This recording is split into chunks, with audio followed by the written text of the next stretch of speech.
கடைசியா பல வருட போராட்டங்களுக்கு அப்புறமா டெஸ்லா கார்கள் இந்தியாவுக்குள்ள வரப்போகுதுங்க. உலகத்திலேயே நம்பர் 1 எலக்ட்ரிக் கார் மேனுஃபேக்சரான டெஸ்லா, உலகத்திலேயே 4வது இடத்துல இருக்கிற ஆட்டோமொபைல் கன்சியூமர்ஸ் இருக்கிற இந்தியாவுல ஏன் நுழையறதுக்கு இவ்வளோ நாள் ஆச்சு?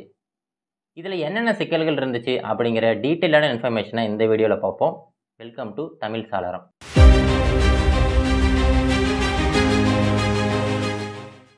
இலான் மஸ்க் இவர் பேரை கேள்விப்படாத ஆளே இருக்க முடியாதுங்க. இவருக்கு பலவிதமான நிறுவனங்கள் இருக்கு.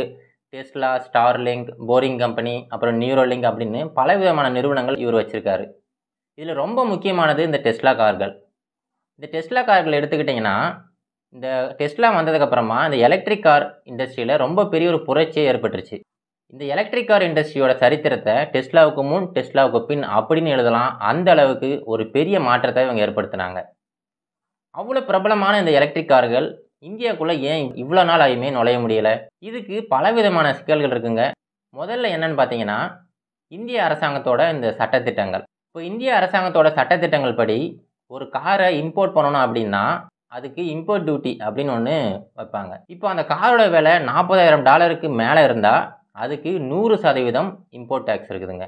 அதாவது அந்த காரோட விலை 30 லட்சம் அப்படின்னா அதுக்கு டேக்ஸ் மட்டுமே 30 லட்சம், மொத்தமாக 60 லட்ச ரூபா நம்மளுடைய கன்சியூமர் பே பண்ணணும்.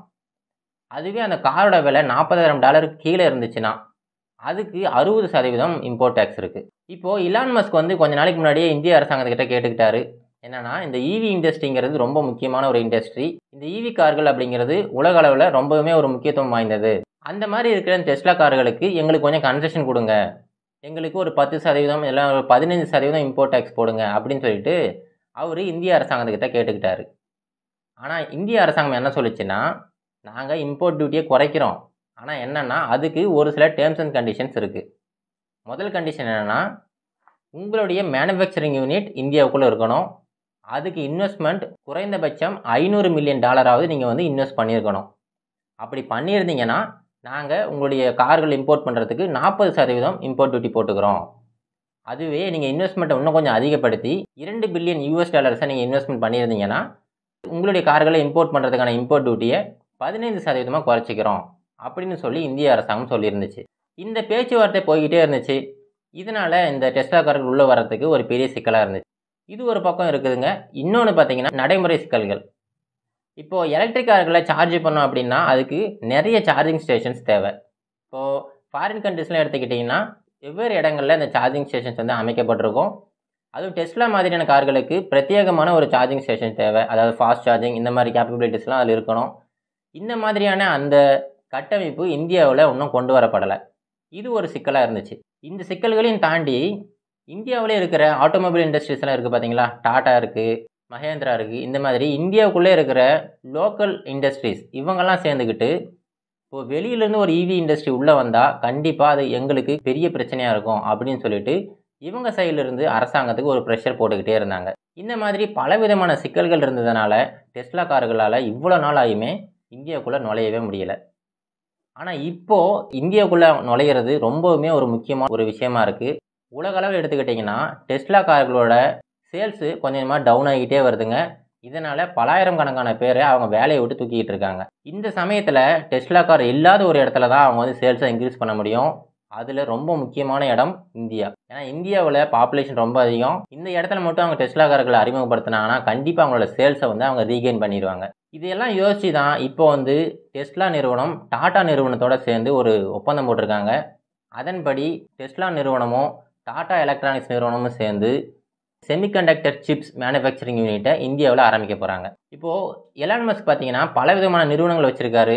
அவர் கார் மட்டும் செய்கிறது கிடையாதுங்க. கார் செய்கிறாரு, ரோபோ செய்கிறாரு, அப்புறம் ட்ரக் செய்கிறாரு. இந்த மாதிரி பலவிதமான நிறுவனங்கள் வச்சுருக்காரு.